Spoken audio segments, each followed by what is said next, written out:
De Eldamar y los príncipes de los Eldalie. En su momento los grupos de los Vañar y los Noldor llegaron a las últimas costas occidentales de las tierras de Acuende. En el norte estas costas, en los antiguos días que siguieron a la batalla de los poderes, se curvaban hacia el oeste hasta que en el extremo norte de Arda, solo un mar estrecho dividía a Aman, donde se levantaba Valinor, de las tierras de Acuende. Pero este mar estrecho estaba lleno de hielos crujientes por causa de la violencia de las heladas de Melkor. Por tanto, Orome no condujo a las huestes de los Eldalia hacia el norte lejano, sino que las llevó a las dulces tierras en torno al río Sirion, que se llamaron más tarde Beleriand, y a partir de estas costas, desde las que al principio los Eldar contemplaron el mar, con temor y maravilla, se extendía un océano ancho y oscuro y profundo, entre ellos y las montañas de Aman. Pues bien, Ulmo, por consejo de los Valar, acudió a las costas de la Tierra Media y habló con los Eldar que aguardaban allí, contemplando las olas oscuras. Y por causa de sus palabras y de la música que hizo para ellos con cuernos de madreperla, el temor que les despertaba el mar se convirtió de algún modo en deseo. Por tanto, Ulmo arrancó una isla que durante mucho tiempo se había levantado solitaria en medio del mar, lejos de ambas costas, desde los tumultos de la caída de Ilúin, y con ayuda de sus servidores la arrastró como si fuera un poderoso navío, y la ancló en la bahía de Valar, en la que se volcaban las aguas del Sirion. Entonces los Vañar y los Noldor embarcaron en la isla y fueron llevados por el mar, y llegaron por fin a las largas costas bajo las montañas de Aman, y entraron en la dichosa Valinor, y allí fueron bienvenidos. Pero el cuerno oriental de la isla, que estaba profundamente encallado en los bajíos de las desembocaduras del Sirion, se quebró y quedó atrás, y esa, se dice, fue la isla de Valar, que más adelante visitó Ose con frecuencia. Pero los Teleri permanecían todavía en la Tierra Media, porque habitaban en Beleriand Oriental, lejos del mar, y no oyeron la convocatoria de Ulmo hasta que fue demasiado tarde, y muchos buscaban todavía a Elwë, su señor, y no estaban dispuestos a partir sin él. Pero cuando supieron que Ingwe y Finwë y sus pueblos habían partido, muchos de los Teleri se precipitaron a las costas de Beleriand y habitaron en adelante cerca de las desembocaduras del Sirion, añorando a los amigos que habían partido, y escogieron a Olwë, hermano de Elwë, como rey. Largo tiempo se quedaron en las costas del mar occidental, y Ose y Uinen fueron a visitarlos y los ayudaron, y Ose los instruyó sentados sobre una roca cerca de la orilla de la tierra, y de él aprendieron todas las ciencias del mar y de la música del mar. Así fue que los Teleri, que desde un principio amaron el agua, y los mejores cantantes de entre todos los elfos, se enamoraron luego de los mares, y en sus cantos se oyó con frecuencia y desde entonces el sonido de las olas en la costa. Transcurrieron muchos años, y Ulmo escuchó las plegarias de los Noldor y de Finwë, el rey, quienes lamentaban la larga separación de los Teleri y le rogaban que los llevara a Aman si ellos venían a buscarlos. Y la mayor parte de ellos estaban ahora, por cierto, dispuestos a partir, pero grande fue el dolor de Ose cuando Ulmo volvió a las costas de Beleriand para llevárselos a Valinor, pues él cuidaba de los mares de la Tierra Media y de las costas de las tierras de Acuende, y le entristecía que las voces de los Teleri ya no se escucharan en ese dominio. A algunos los persuadió de que se quedaran, y fueron ellos los Falathrim, los elfos de las Falas, quienes en días posteriores moraron en los puertos de Brizombar y Eglarest, los primeros marineros de la Tierra Media y los primeros constructores de navíos. Círdan, el carpintero de barcos, fue señor de todos ellos. Los parientes y amigos de Elwë Singollo también se quedaron en las tierras de Acuende, pues lo buscaban todavía, aunque de buena gana hubieran partido a Valinor y a la luz de los árboles, si Ulmo y Olwë hubieran estado dispuestos a demorarse un tanto. Pero Olwë quería irse, y por fin el grupo principal de los Teleri se embarcó en la isla, y Ulmo se los llevó lejos. Entonces los amigos de Elwë quedaron atrás y se dieron a sí mismos el nombre de Eglath, el pueblo abandonado. Vivieron en los bosques y las colinas de Beleriand en lugar de hacerlo junto al mar, que los ponía nostálgicos, pero llevaban siempre en los corazones el deseo de Aman. Pero cuando Elwë despertó de aquel prolongado trance, acudió desde Nan Elmoth en compañía de Melian, y desde entonces vivieron en los bosques interiores.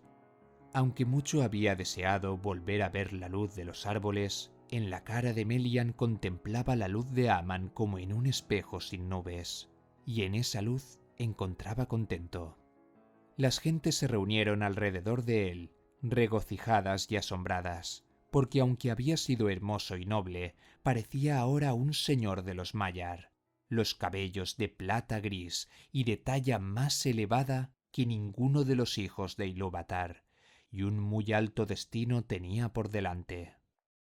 Ose siguió a la hueste de Olwë, y cuando hubieron llegado a la bahía de Eldamar, que es el hogar de los elfos, los convocó a todos, y ellos reconocieron la voz y rogaron a Ulmo que detuviera el viaje. Y Ulmo accedió, y llamó a Ose, que amarró la isla y la arraigó en los cimientos marinos. Lo hizo Ulmo de buen grado, pues comprendía el corazón de los Teleri, y en el consejo de los Valar había hablado en contra del llamamiento, pues creía mejor para los Quendi que se quedaran en la Tierra Media. Los Valar se alegraron muy poco al enterarse de lo que había hecho, y Finwë se lamentó ante la ausencia de los Teleri, y más todavía cuando supo que habían abandonado a Elwë y que ya no volvería a verlo excepto en los salones de mandos. Pero la isla no volvió a ser trasladada y quedó allí sola en la bahía de Eldamar, y recibió el nombre de Tol Eressëa, la isla solitaria. Allí habitaron los Teleri como lo desearon bajo las estrellas del cielo, y sin embargo a la vista de Aman y de las costas inmortales, y por esa larga estadía en la isla solitaria, la lengua de los elfos fue separándose de la de los Vanyar y los Noldor. A estos les habían dado los Valar una tierra y una morada.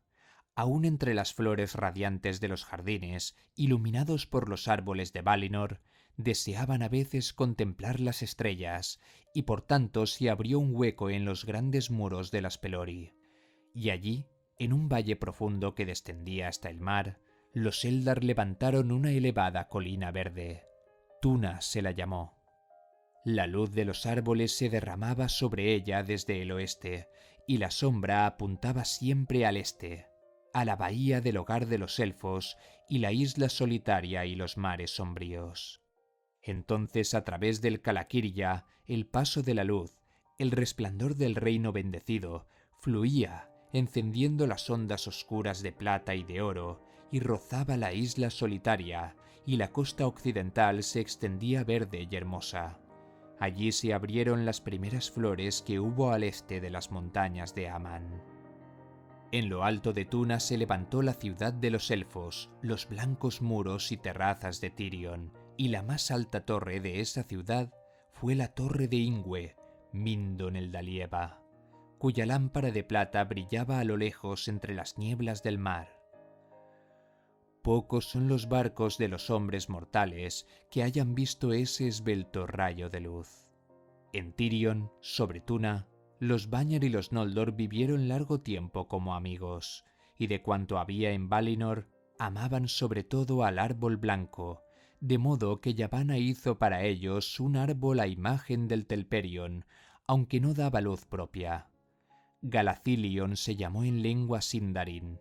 Este árbol se plantó en el patio bajo la Mindon, y allí floreció. Y los hijos de sus semillas fueron muchos en Eldamar. De entre estos se plantó uno más tarde en Tol Eressëa, y prosperó allí, y recibió el nombre de Celeborn. De él nació en la plenitud del tiempo, como se cuenta en otra parte, Nimloth, el árbol blanco de Númenor. Manwë y Barda amaban sobre todo a los Vanyar, los hermosos elfos, pero los Noldor eran los amados de Aule, y él y los suyos los visitaban con frecuencia. Grandes fueron los conocimientos y habilidades que mostraron, pero más grande aún era la necesidad que tenían de más conocimientos, y en muchas cosas pronto sobrepasaron a los maestros. Hablaban un lenguaje que no dejaba de cambiar, porque sentían un gran amor por las palabras y siempre querían encontrar nombres más precisos para las cosas que conocían o imaginaban. Y sucedió que los albañiles de la casa de Finwë, que excavaban en las colinas en busca de piedra, pues se deleitaban en la construcción de altas torres, descubrieron por primera vez las gemas de la tierra, y las extrajeron en incontables miríadas, e inventaron herramientas para cortar las gemas y darles forma, y las tallaron de múltiples maneras. No las atesoraron, sino que las repartieron libremente, y con este trabajo enriquecieron a toda Valinor. Los Noldor volvieron más adelante a la Tierra Media, y esta historia cuenta principalmente lo que hicieron. Por tanto, los nombres y parentescos de los príncipes pueden señalarse aquí en la forma que esos nombres tuvieron más tarde en la lengua élfica de Beleriand. Finwë era el rey de los Noldor. Los hijos de Finwë fueron Fëanor y Fingolfin y Finarfin. Pero la madre de Fëanor fue Miriel Serinde, mientras que Indis, de los Vanyar, fue la madre de Fingolfin y Finarfin. Fëanor era el más poderoso en habilidades de manos y de palabra, y más instruido que sus hermanos. Su espíritu ardía como una llama. Fingolfin era el más fuerte, el más firme y el más valiente. Finarfin era el más hermoso y el más sabio de corazón, y más tarde fue amigo de los hijos de Olwë, señor de los Teleri, y tuvo por esposa a Eärwen, la doncella cisne de Alqualondë, hija de Olwë. Los 7 hijos de Fëanor fueron Maethros el Alto, Maglor el poderoso cantor, cuya voz se escuchaba desde lejos por sobre las tierras y el mar, Celegorm el hermoso, y Caranthir el oscuro, Curufin el hábil, que del padre heredó sobre todo la habilidad manual, y los más jóvenes, Amrod y Amras, que eran gemelos, iguales de temple y rostro. En días posteriores fueron grandes cazadores en los bosques de la Tierra Media, y también fue cazador Celegorm, quien en Valinor fue amigo de Oromme y siguió a menudo el cuerno del Vala. Los hijos de Fingolfin fueron Fingon, que fue luego rey de los Noldor en el norte del mundo, y Turgon, señor de Gondolin.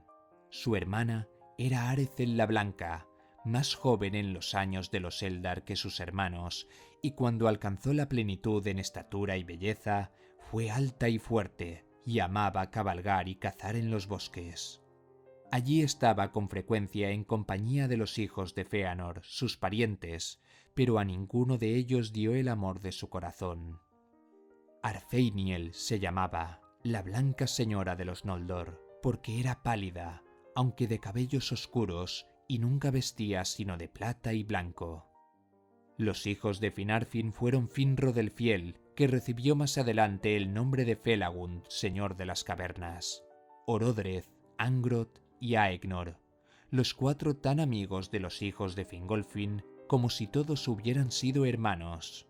La hermana de ellos, Galadriel, era la más hermosa de la casa de Finwë. Tenía los cabellos iluminados de oro, como si hubiera atrapado en una red el resplandor de Laurelin. Ha de referirse aquí cómo los Teleri llegaron por fin a la tierra de Aman. Durante toda una larga edad habitaron en Tol Eressëa, pero poco a poco hubo un cambio en ellos y fueron atraídos por la luz que fluía sobre el mar hacia la isla solitaria. Se sentían desgarrados entre el amor a la música de las olas sobre las costas y el deseo de ver otra vez a las gentes de su linaje y contemplar el esplendor de Valinor. Pero al final el deseo de la luz fue el más poderoso. Por tanto, Ulmo, sometido a la voluntad de los Valar, les envió a Ose, amigo de ellos, y éste, aunque entristecido, les enseñó el arte de construir naves, y cuando las naves estuvieron construidas, les llevó como regalo de despedida muchos cisnes de alas vigorosas. Entonces los cisnes arrastraron las blancas naves de los Teleri por sobre el mar sin vientos, y así, por último y los últimos, llegaron a Aman y a las costas de Eldamar. Allí vivieron, y si lo deseaban podían ver la luz de los árboles e ir por las calles doradas de Valmar y las escaleras de cristal de Tirion, en Tuna, la colina verde. Pero sobre todo navegaban en las rápidas naves por las aguas de la bahía del hogar de los elfos, o andaban por entre las olas en la costa con los cabellos resplandecientes a la luz de más allá de la colina. Muchas joyas les dieron los Noldor, ópalos y diamantes y cristales pálidos, que ellos esparcieron sobre las costas y arrojaron a los estanques. Maravillosas eran las playas de Elende en aquellos días, y extrajeron muchas perlas del mar, y sus estancias eran de perlas, y de perlas las mansiones de Olwe en Alqualonde, el puerto de los cisnes, iluminado por muchas lámparas, porque esa era la ciudad de los Teleri y el puerto de sus navíos, y estos tenían forma de cisnes, con picos de oro y ojos de oro y azabache. El portal del puerto era un arco abierto en la roca viva tallada por las aguas, y se alzaba en los confines de Eldamar, al norte del Calaquirya, donde la luz de las estrellas era clara y brillante. Con el paso de las edades, los Vanyar llegaron a amar la tierra de los Valar y la plena luz de los árboles, y abandonaron la ciudad de Tirion sobre Tuna, y habitaron en adelante en la montaña de Manwë o en los alrededores de las llanuras y los bosques de Valinor, y se separaron de los Noldor. Pero el recuerdo de la Tierra Media bajo las estrellas no se borró en el corazón de los Noldor, y moraron en el Calaquirya y en las colinas y los valles a donde llegaba el sonido del mar occidental. Y aunque muchos de entre ellos iban a menudo a la tierra de los Valar, emprendiendo viajes distantes y explorando los secretos de la tierra y del agua y de todos los seres vivientes, sin embargo, los pueblos de Tuna y de Alqualonde estaban unidos en aquellos días. Finwë remaba en Tirion y Olwë en Alqualonde, pero Ingwë fue siempre tenido por el rey supremo de todos los elfos. Moró en adelante a los pies de Manwë, en Taniquetil. Fëanor y sus hijos rara vez vivían en un mismo lugar mucho tiempo, y viajaban muy lejos por los confines de Valinor, llegando aún hasta los bordes de la oscuridad y las frías costas del mar exterior en busca de lo desconocido. Con frecuencia eran huéspedes en los salones de Aule, pero Celegorm iba sobre todo a la morada de Oromme, y allí adquirió un gran conocimiento de los pájaros y las bestias, y entendía todas sus lenguas, porque todos los seres vivientes que están o han estado en el reino de Arda, salvo solo las criaturas salvajes y malignas de Melkor, vivían entonces en la tierra de Aman, y había también muchas criaturas nunca vistas en la Tierra Media, y que quizá tampoco se verán ahora, pues la hechura del mundo había cambiado.